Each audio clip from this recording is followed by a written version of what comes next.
Fantastic. Well, Matthew, welcome. And thanks again for agreeing to have this conversation. Really looking forward. I have so many questions for you. Well, I'm delighted to be here. Thank you very much for having me. It's very exciting to hear about your work and the journey you've been on. So I'm very excited about what will unfold through this conversation. Yeah, me too. Me too. So I first kind of came across you with you were writing about and speaking about your experiences at Reuters and having just left Reuters, which is they were also a long. I think I was there for 11 years. I was there, and it was really. I held them up in great esteem in those days, and maybe they were better then, but yeah, it was an important kind of part of my journey. But you spoke about your dilemma, and you know, should I stay or should I go? And I think that's really important. I think a lot of people are facing that dilemma increasingly as they wake up to the predicaments we're facing. Can you talk just a bit about that, and especially what led you eventually to make the decision and go and do what you're doing now?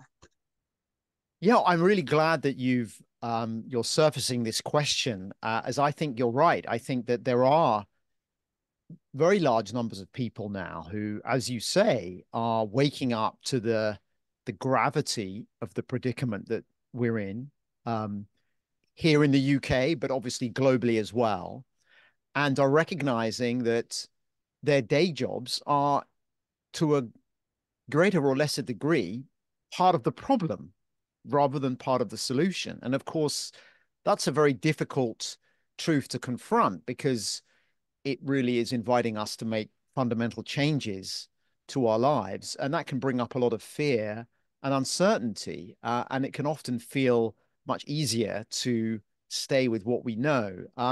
In my case, I'll just say a little bit about the context. And I think it was a newsletter I wrote about my own process, probably, that was the genesis of this conversation.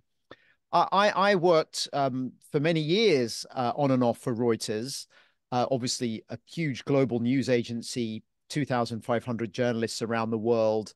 A lot of the news that you see in newspapers or on television or on the internet ultimately is sourced from Reuters. So it's a kind of hugely important systemic actor in the global media landscape. And I joined as a trainee out of university in the last century, the end of the last century.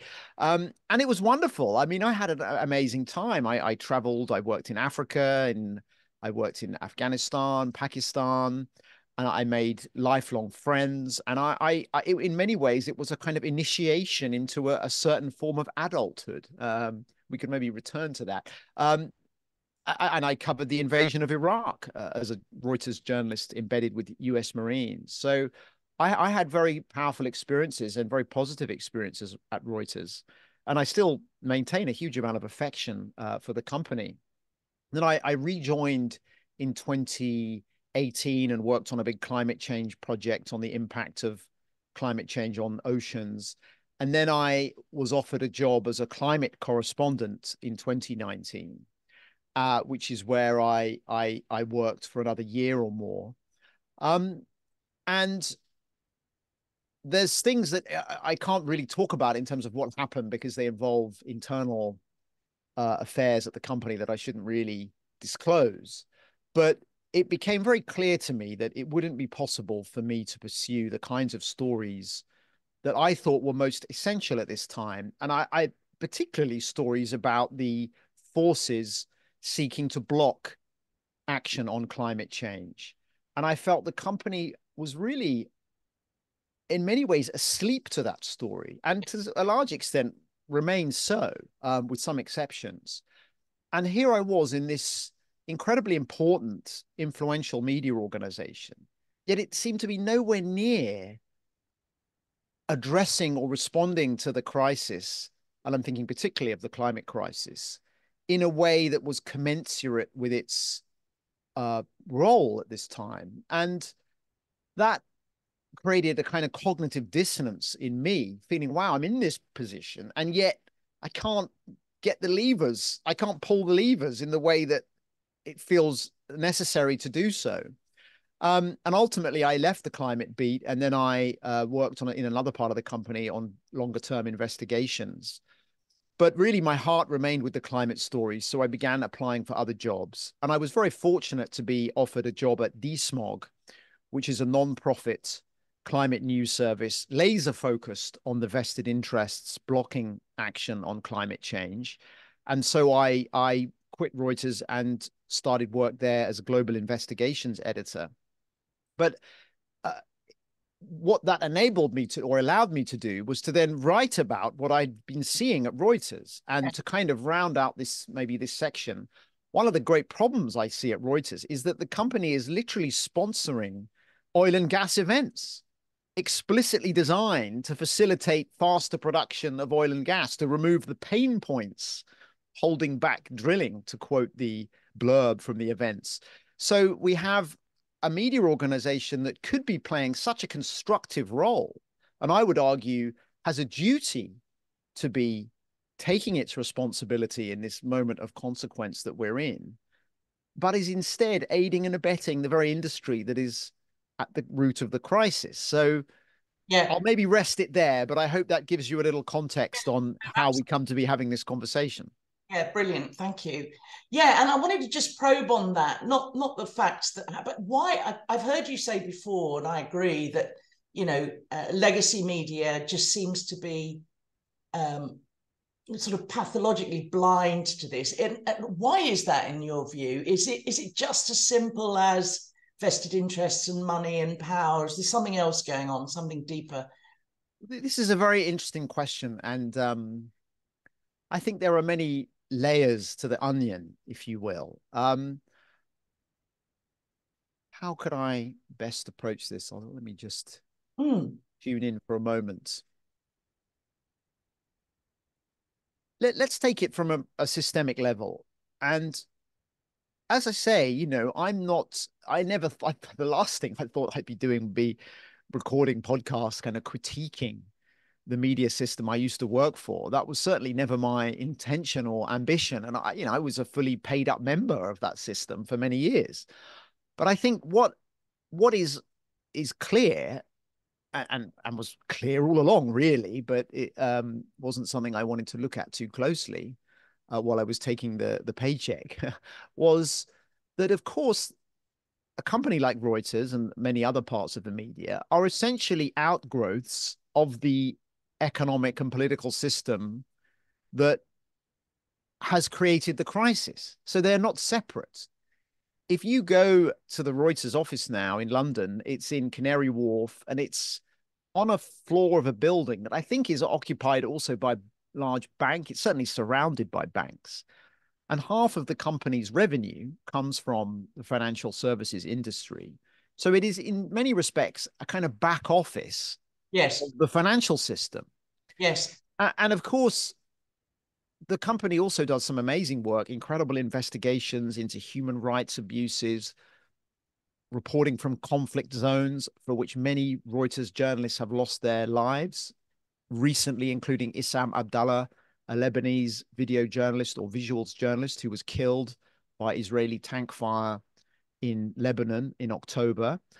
Yeah. So I want to honor that dimension of the work that Reuters does, which is so important, which makes the kind of dereliction when it comes to the climate story all the more painful in a way to observe. But I think, in a way, why would we expect anything different? Because ultimately, Reuters is a kind of reflection of the system that it serves. It doesn't really exist independently. No. And that system has also been mired in denial and delay. So why would it be that a company like Reuters would take a kind of leading edge stance? The interesting thing is, though, that we can draw a very clear contrast with Bloomberg, which is obviously another large financial news provider, Reuters' closest and most direct competitor, but which is miles ahead in terms of coverage of the climate and environmental crisis. Its Bloomberg Green unit is really the gold standard from my perspective, of coverage. So it shows that individuals can actually make a difference. And I think I don't know enough about the history of Bloomberg to say exactly how that all originated. But obviously, Michael Bloomberg, although he has his critics, but he has been a great proponent of climate action for many years. But there was no Michael Bloomberg figure in Reuters, No, and indeed, the former editor-in-chief, who was in charge for many years, Paul Ingrassia, now late Paul Ingrassia, was effectively a climate skeptic. was he? Yeah, yeah. I mean, it's well documented and well known within the company. So Reuters just wasn't really interested. And then in 2019, it became impossible in a way to avoid the climate story. We had Greta Thunberg school strikes. We had Extinction Rebellion paralyzing London or parts of London. There'd just been the publication of the bombshell IPCC 1.5 degrees report. And even the financial world was starting to wake up. So Reuters kind of scrambled to show it was engaging. And that was partly why I was hired. But in terms of actually reconfiguring the newsroom or news coverage in such a way that would feel like it was meeting the demands of the moment, that was not on the agenda, I don't think. No, I don't know. It might interest you to know in my day in Reuters, which was when we were very new then into the whole financial reporting thing.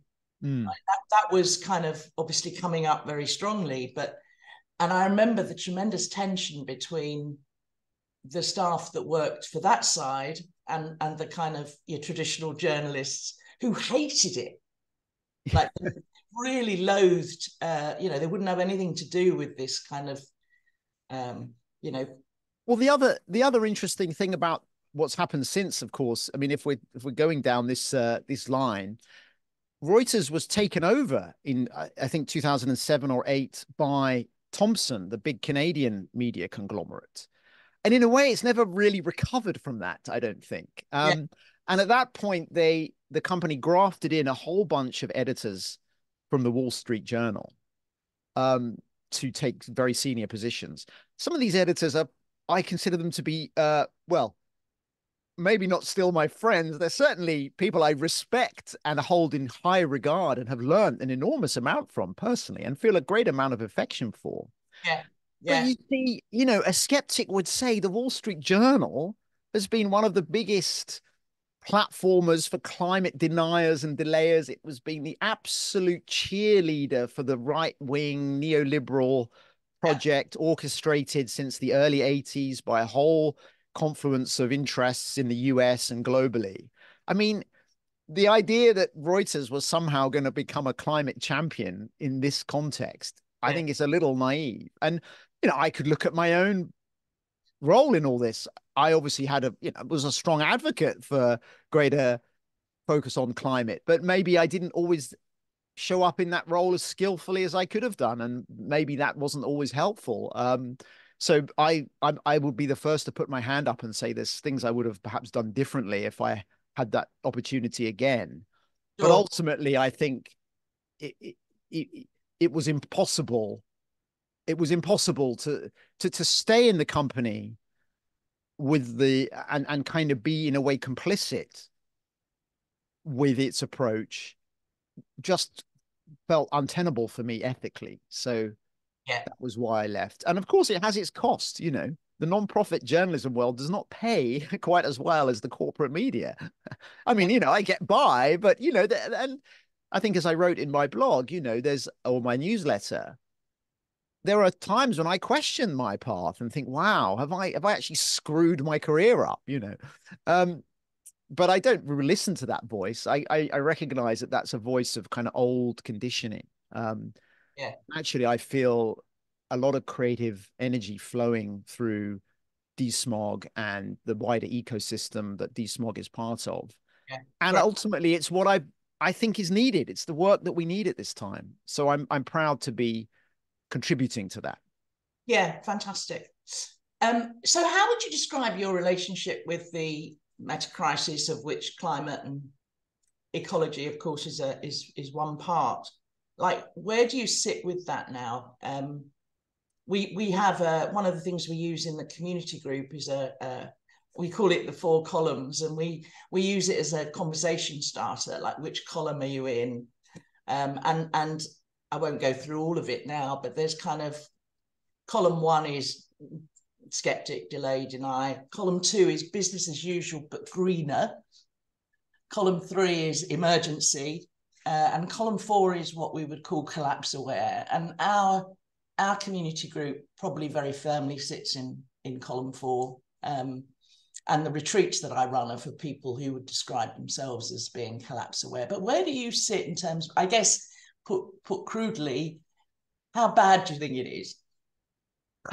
Well, it's obviously really bad. I mean, no question about that. And I'm obviously familiar with this, the backstory of deep adaptation, Jem Bendel's work, obviously informing Extinction Rebellion. And I'm certainly, I would say, collapse aware.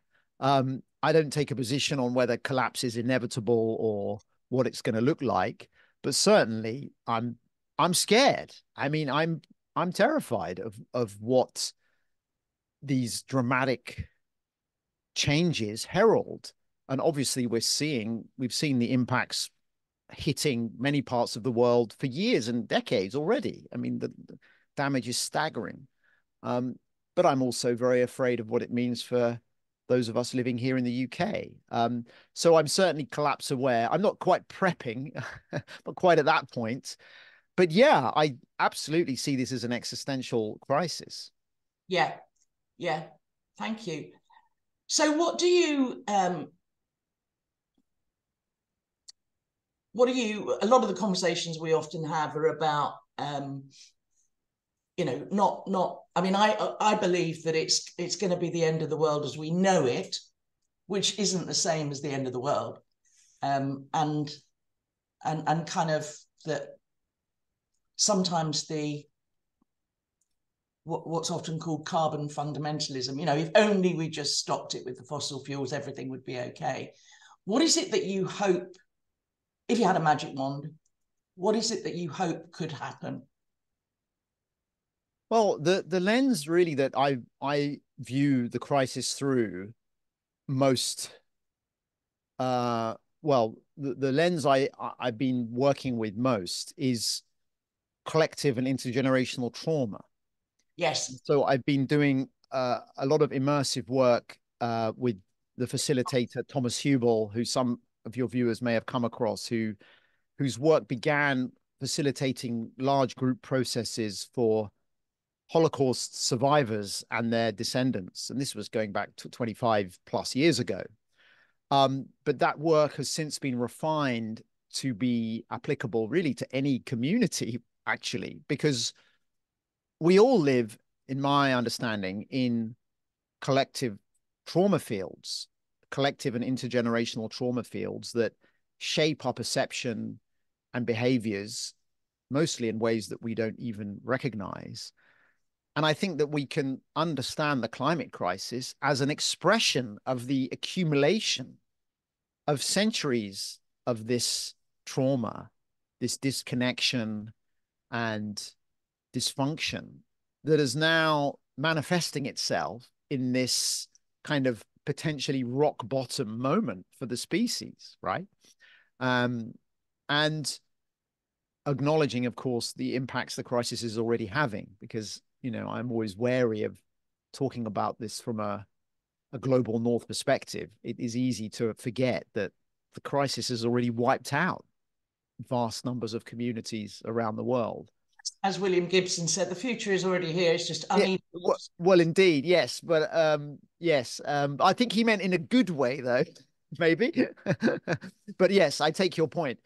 But yeah, with all that said, I think for me, this is really where my energy is most alive, because I see what can happen when we work with this trauma, when we begin to acknowledge it, open it up in community together, and begin to allow it to resolve, because it does want to resolve. And like Thomas Hubel says, even in society, there's an equivalent mechanism of the system in our bodies that means when we get a cut, the body will naturally want to heal.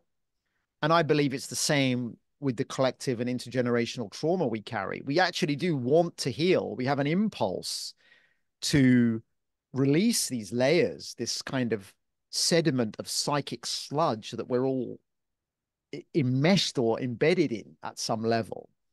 And that's why we see this great explosion of interest in collective and intergenerational trauma healing, even in the last few years, I think. And it's not just a case of healing in the sense of coming back to some pre-existing baseline that, oh, now I've got rid of something that was weighing me down, or I'm back to normal. It's not like that. It's actually something much deeper. It's really about discovering, I think, what it really means to be human, because we recognize and discover that we have this incredible innate capacity to connect with one another, attune at a much deeper level than usually occurs in our culture.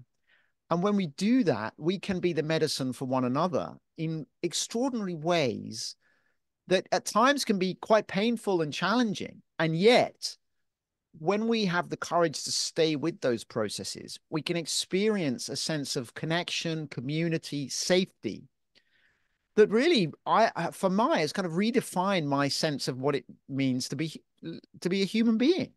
And what comes out of that is that we become much more able to access an emergent future, because so much of the time the future is basically us projecting the past ahead of us. It's like we're on a treadmill, nothing's actually changing. Yeah. We're kind of like, we're just repeating, thinking we're moving into the future, but actually we're stuck. But I find in these spaces, once we've really been able to look at the trauma, let it move through us, do that in community, that's when energy starts to flow and new ideas come in and new ways of organizing and new initiatives. And that is a kind of almost like we create the conditions to allow us, and it's almost a mystical process that light comes in through these groups. Like we're all like little filaments lighting up. And that light translates into real world action. And I think we have enormous potential to self-organize, as you're doing with your community. And yes, we take new practical action, and yes, we have new ideas and new projects, but we also feel differently as a result of that. Our experience of what it feels like to be human changes in a beautiful way. And so on my good days, I hope that, excuse me, this meta crisis is an invitation for us to come together and support one another to rediscover these latent capacities that have always been there, but have, you might say, almost been trained out of us by the culture that we live in. Yeah. Yeah. And that's why it's difficult that you come back to that question of should I stay or should I go? Like, you can't really walk into the Reuters newsroom and start talking like this. I mean, you can a bit, but you know, there's a limit, right? Because it's actually very subversive. So it's not an easy path in that sense, because there's no script to follow. There's no structure really even to plug into. We have to build our own structures. Yes. But that's why it's exciting for me to have this conversation with you. Yes. I just finished writing a book called At the Edge, What is Mine to Do and Who Can I Do It With? And that very much explores, as well as the little bit about the outer practical, but mostly the inner journey through that. And a big part of that, as you said, is the kind of learning to be comfortable with the uncertainty, with the kind of maplessness that's inherent in this, but you know, trusting, finding the others and trusting, you know, sort of coming together and struggling through. And it can be a very uncomfortable process, but yes, I think it is inevitably uncomfortable, because it's like we're taking off our armor. We're kind of extracting ourselves from ways of being and systems and story, cultural story. programs, Yeah, that have served us in some ways. As long as we were going along with the program, we could tell ourselves that it's all okay, that I'm safe. But of course, when that whole system is now wobbling and yeah, clearly unsustainable, yeah. as individuals, we start to feel that. And if we're more sensitive and we're waking up to that and really having the courage to face that, it's deeply uncomfortable, which is why doing it in community is really the only remedy. We can't, I don't think, do it on our own. It's no way. And in some ways, I think this is the exciting part of it as well, is that we've obviously had this model, certainly in Western culture, that when we feel bad or overwhelmed, we want the natural response is to look for a therapist, right? So we go, and this is a model that goes back to late 19th century Vienna and Freud, and lie on the couch and tell me your problems once a week. And there's now probably more than 1,000 different types of therapy, one-on-one, we could seek for our distress. But you see, what I think is so exciting about this crisis moment is that that's not obviously not going to work. We don't have enough therapists. We'd have to have every single person being a therapist. But actually, that's what we are. When we come into community in an intentional ways, with obviously some protocols and facilitation in place to make it safe, we are the medicine for each other. We do have the capacity to reflect back, to witness, and to create spaces where transformation can happen. And we don't need necessarily to have one-on-one therapy. In fact, I just think that's a dead end now. Yeah.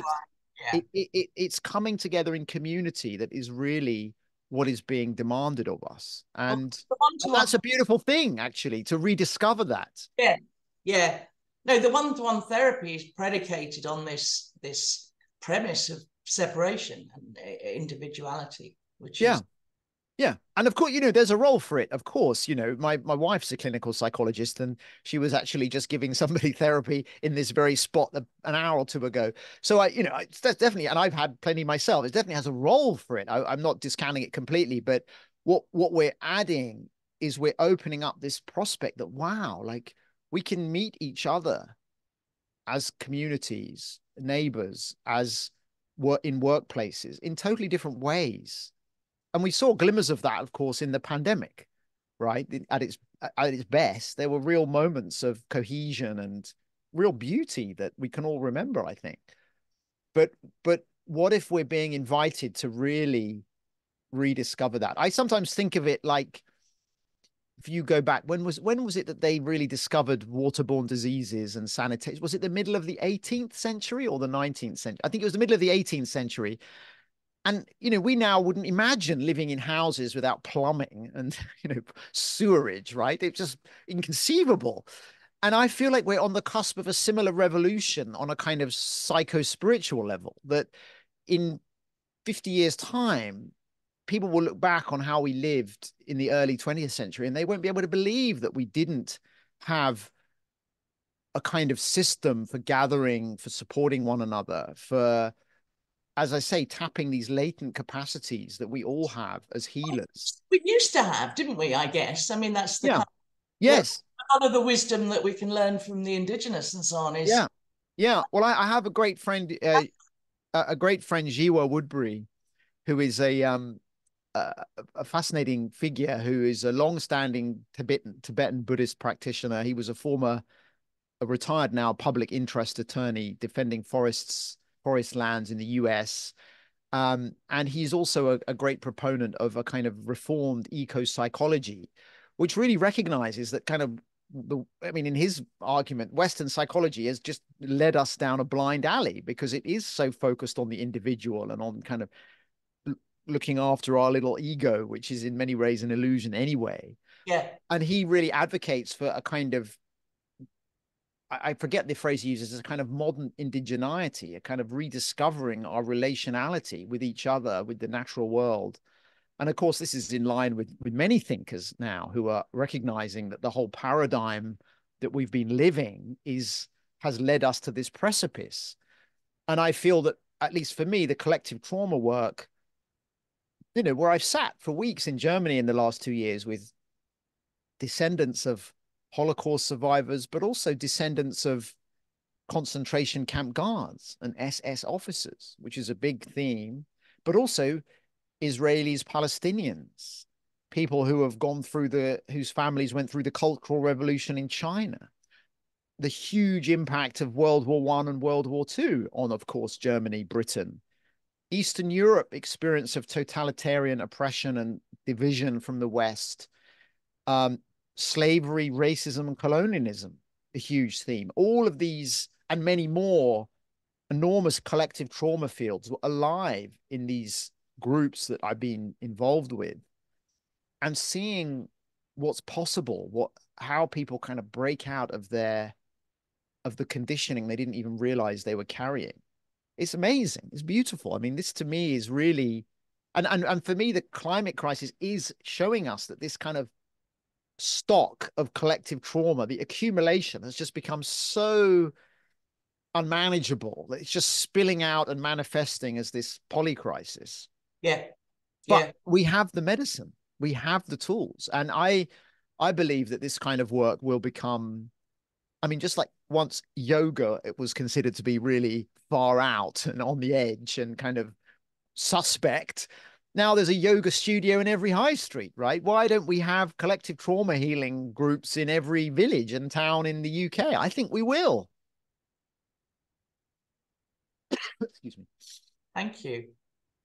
Yeah, it's fascinating. I love the way you talk about that, and I have to share my spiritual kind of journey has been a bit different from that. I come from a sort of a tradition which is sometimes called the inside out understanding, which kind of, well, I'll show you a picture and see what you make of this. So you've probably seen very similar things before, but it's kind of saying that, there's all this world of form, and we have the psychology, the body, the small self, the ego, the feelings, the personality, the thoughts, and so on. But that bit in purple in the middle can never be lost, broken, or damaged, actually. Yeah. And innately is resilient and whole and non-fragile. And so I sometimes balk a bit about some of the language in the sort of the trauma-informed spaces. I love it. I think it's doing brilliant work, and it kind of presupposes that we can be damaged, and even mainstream psychologists now. I don't know if you know Marilyn Bowman. She did a book on PTSD. I'm a psychologist by background as well, and saying, I'd be interested to see if you agree with this, that it's, in terms of trauma, it's not the event, it's the story you construct about the event. Yes, exactly. Well, I think it's Gabor Mate, isn't it, who says it's not what happened to you, it's how the experience lives on in you. And I think that's very true. Yeah, and thank you. I love that diagram. It's very much resonates with me and my understanding. I think if I was to almost attempt to reconcile what you're saying, I think I'd definitely agree with your picture. I think what happens, though, in my understanding, in trauma, is that we become disconnected from that essential essence, that soul. And absolutely, it's not touched. It's outside of space-time, perhaps. It's our kind of fundamental nature. But we get kind of layered in this kind of, like, I think of it as this like psychic sludge. Yeah. That's a phrase I took from Lisa Schwartz, who is developer of the comprehensive resource model of therapy, which is a very powerful kind of psycho-spiritual healing modality. And I love that phrase, because when we're in that sludge, we don't feel connected. We don't feel that we have access to source or to spirit. And the trauma work is about reconnecting. And Thomas Hubel uses a phrase, and I'm sure it's okay to use this phrase for your audience. I wouldn't necessarily use it because it's a little bit esoteric. He says, this work is about de-icing our verticality, right? De-icing our verticality. So, in other words, the vertical connection being the connection to soul, to spirit, to our higher self, whatever language we want to use. And it's almost like the trauma layers ice it over. It gets kind of like frozen and stuck. It's still there underneath, but it's frozen. Yeah. And so the work we're doing is to kind of, like he talks about, defrosting or thawing the permafrost. It's like we're allowing these frozen layers in ourselves to gradually release and to become more mobile, relational, fluid, connected. Yeah. And as we do that, then the verticality comes back online, and we do find ourselves more inspired, more guided, Yeah. more able to see a higher perspective. Yeah. So I like to think that we're talking about I think we're talking about the same. different sides of the same coin in a way. Yeah. I And talk about being the difference between being home in your yeah, with access to all of that, yes, or away. And yes, exactly, yes, a lot of people are just away a lot of the time. yeah, and it's understandable. And I think again, what's really come through to me in this work is understanding that that's so often an intergenerational um inherited pattern that literally we inherit from our parents, our grandparents. You know, when you think about the horror of the First World War and the Second World War and how relatively recent that is, how that lives on in us as society in terms of dissociation, numbing, shutting down, freezing. I mean, I think that's still an enormous, well, I know it's an enormous trauma field. And it became very clear in one of the retreats we did with Thomas, where we separated into groups of men and women to work for 3 days. And it was all about how the men had had to shut their hearts down to survive, and how when they came back, they were not really there. And the women could sense the absence. And how much of that pattern is still playing out in households across the UK today. So, and the other thing I think that is important to just note is that these are intelligent nervous system responses. Yes. You know, we often kind of pathologize trauma in a way, but we shut down for a reason, to survive. It was very intelligent. Millions of years of evolution has created this finely tuned system that is adapted to survive. And if we're overwhelmed, of course we numb, of course we shut down, of course we split something out of our experience. But of course, if we don't resolve that, we pay a price, and it's like part of our psyche is just lost to us. Yes. And Yes. we Fabulous. lose access to our creativity, innovation, our evolutionary updates. And the exciting thing is we can get it back. And now we better get it back because we'll need them. So let's do it. More and more, yeah. Um, so that's brilliant. Thank you. So just talk a bit about, for people who aren't familiar with that whole, like, what can we do to begin to resolve, process, heal? What would be a place to start for people? You mean in terms of this trauma of all, in all its varieties, or? Well, yes. I mean, and as you say, that's obviously the lens that you look through. So yeah, talk about that. How do we start? I mean, I guess we could all sign up for Huvel's course. Yes. Yeah, it's what is. Tell me more about the process of resolving trauma. Yeah. Well, I mean, maybe it would be most helpful for me to speak to what we do in a kind of group context, so it becomes a bit clearer actually what happens. And you know, the group I was involved with during this 2-year training, there was about 180 of us who would gather 4 times a year in person in Germany at a retreat center. But I think we did another 9 online retreats as well. So it was, and we meet once a week with in small groups, and once a month in a slightly larger group. So it's a very intensive program.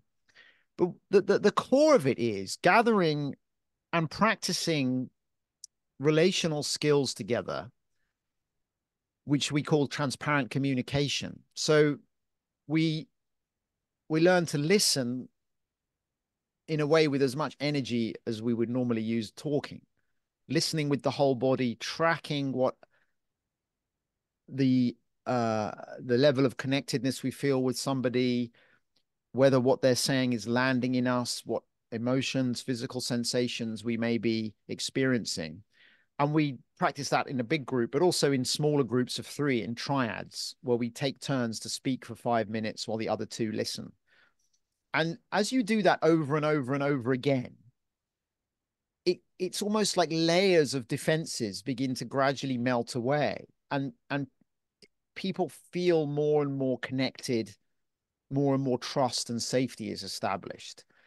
And as that process unfolds, that's actually when long suppressed material starts to come to the surface, and people start to really connect with ancestral legacies or current cultural trauma fields that they are facing. And that of course can be a quite a challenging process, but because you're in a group and being held, and then they have a whole team of therapists to give one-on-one support, it's done very safely. Yeah. As that process unfolds, more and more layers surface and become processed, and we start to kind of, as I say, like, for these layers of permafrost, and it's almost like offline networks in our system start to come back online again, and we're like, oh, I feel better, I feel more alive, I feel more awake, even in my body I feel more present, I feel more sensation, I feel more connected.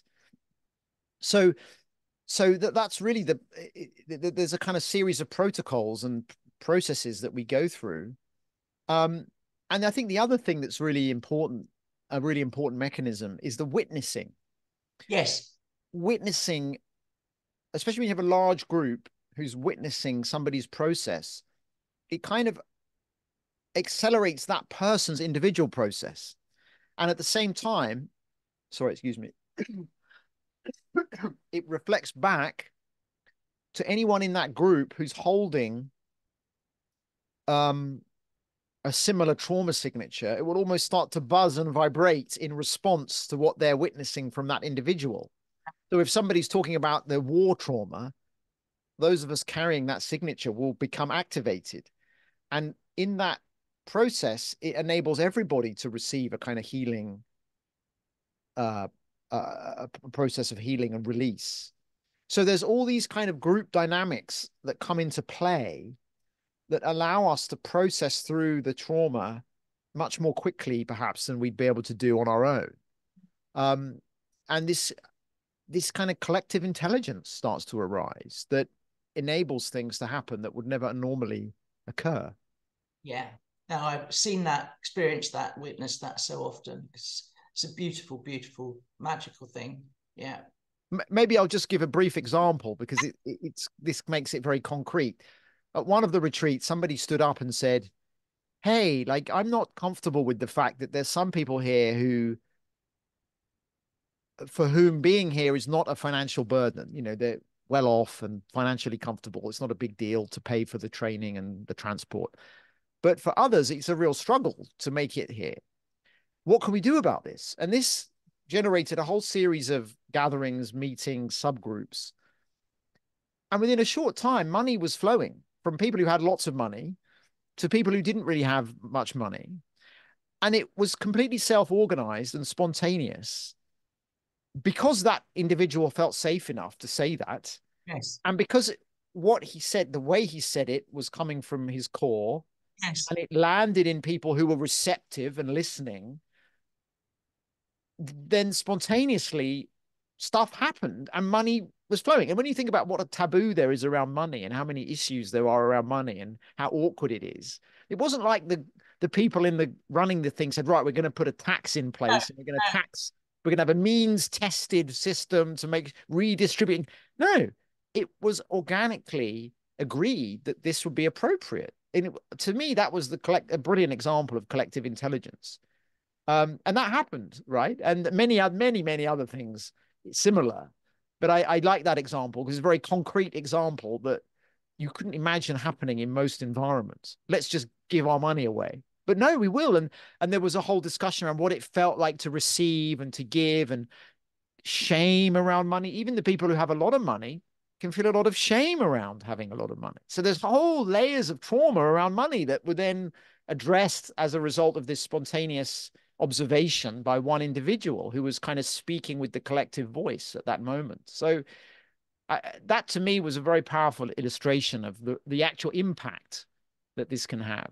Yes, yes. Thank you. No, that is a really good example. Just going back to the, I mean, there are many thinkers and you know, philosophies in this space of the meta crisis who would say we're, you know, obviously we're part of this universe, but we're perhaps arrogant to think that even if we reached, you know, incredible transcendent levels of enlightenment and healing and resolution, that we're in charge of all of this, and that we can, you know, and there are many people who would say it doesn't matter how wise and connected we become, there's now the biophysical limitations that we're up against. Yeah, what would you say about that? Well, we don't know what's going to happen, do we? We don't actually know. So, I mean, yeah, I mean, there's a whole conversation about how far gone we are and what's baked in and the inevitable damage that is in the pipeline. But for me, at least, like I love your question, like what's mine to do? All I can say is that this work, this collective intergenerational trauma work, just feels like mine to do. And it feels like a good thing. Yes. And yeah. I mean, yes, on a good day, I can feel that it will have enormous impact, and I can have a heady vision of a totally reformed and revolutionized culture and new species emerging at the end of this. So wonderful. But, you know, I'm not holding out for that. In the short term, I feel like it's just a beautiful process to be part of on a human level. And if the crisis is creating the conditions where more people are receptive and open to that kind of way of being and relating, then I think that's something that we should work with and encourage and nurture. Celebrate. Yeah. Yeah, exactly. Yeah. I mean, we're all going to die, right? I mean, we're all going to die. So you know, that's the reality, whether it's tomorrow. Yeah. Yeah. And I love that. Yeah. We're all going to die, but what are we going to do in the meantime? Exactly. That's why that what's mine to do question. How can we tell a story with our lives that we're kind of, I don't know if proud is the right word, but proud to tell regardless of what happens? Exactly. Yeah, I think so. And I think that was come back full circle in a way. That was partly why I did make the decision I did to leave Reuters and join the non-profit newsroom, which to be honest, I never would have imagined doing a few years ago. I would have thought that would have been like an enormously, in my arrogance, like an enormously retrograde step. I don't feel like that now, but I would have it would have been like, what am I doing? Like a backward step in my career, my great career. But I realized that it came down to it. I thought, well, where do I want my energy to be invested? In a big system that's not really interested in taking responsibility, or in a tiny organization that is actually laser focused on taking responsibility? Where do I want my system to be? Where do I want my energy to go? And what is it? I mean, it's a little bit of a cliche, but it's that, isn't it Gandhi that, you know, be the change you want to see in the world? I thought, well, if I want this thing to exist, which I do, desmog, I should support it and help it and vote with my feet. And yes, there'll be consequences, some of which feel a little uncomfortable in the short term, but Ultimately, it's about being aligned with my values, feeling like I'm in alignment with my values. And it's a work in progress. I'm not saying I've got it all sorted. And I often I go through periods of questioning my path and my progress and wondering what I'm doing and how I'm going to earn more money and how I'm going to move into a more livable flat. There's many. I'm not sitting here with it all figured out by any means, but Oh, I do feel a value in, as I say, like feeling that verticality and just following what feels most aligned very, very similar. and trusting that.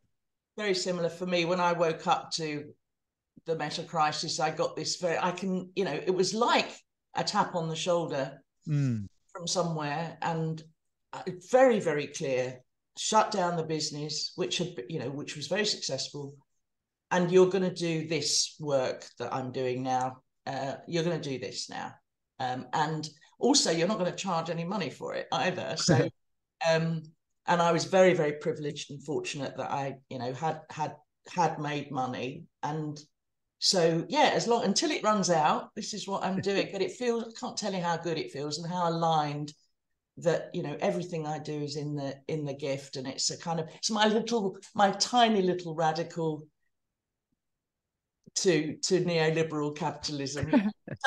I'm just not going to charge anybody for anything ever. So Wow. And yeah, I really feel that. I really feel the energy behind that as you speak. And I love how you bring the spirituality dimension into this and kind of make that part of the conversation because I think it's so important. I think however we define that, it's what we need. And I really feel it acting and speaking and working through you. And I really appreciate that. And the fact we've had a chance to have this exchange. well, me too. It's been fabulous and rich and fascinating, and yeah, thank you so much. I'm very, very grateful. Um, and yeah, I hope 2024 brings whatever it brings, but in a way that, is joyful and peaceful and fluid and uh, less psychic sludge for. Yes. Well, we're making the connections, weaving these connections, and maybe people watching this want to reach out and connect in different ways. And I'm sure you can put my newsletter and all kinds of that stuff as well. There's a few there's one or two things actually that I'll share that really I think give a good explanation of the work. A beautiful essay written by a Vietnam veteran who became a psychologist partly, I mean, largely to try to deal with the trauma he experienced in the war as a US Marine, young US Marine. But it's a very powerful essay, quite long, but it really explains in real granular detail how this work I'm describing works. So if anyone has a real kind of deeper interest, I'd really recommend that essay as a real window into how it can unfold. I won't preempt or spoil the story, but it's very moving. To email me a link, Yeah, and then I can put it along with this recording. wonderful. Would that be okay? And Yeah, also how to get in touch with you. Yeah, great. that. And and DSmog I can look up. I mean, I read quite a lot of that anyway. But yeah. Well, thank you. Thank you, Kimberly. It's great to chat. I feel very nourished and energized by this conversation, and I'm excited about what will unfold as a result. So thank you so much. Me too. Okay, Matthew. Lots of love. Bye bye. Bye bye.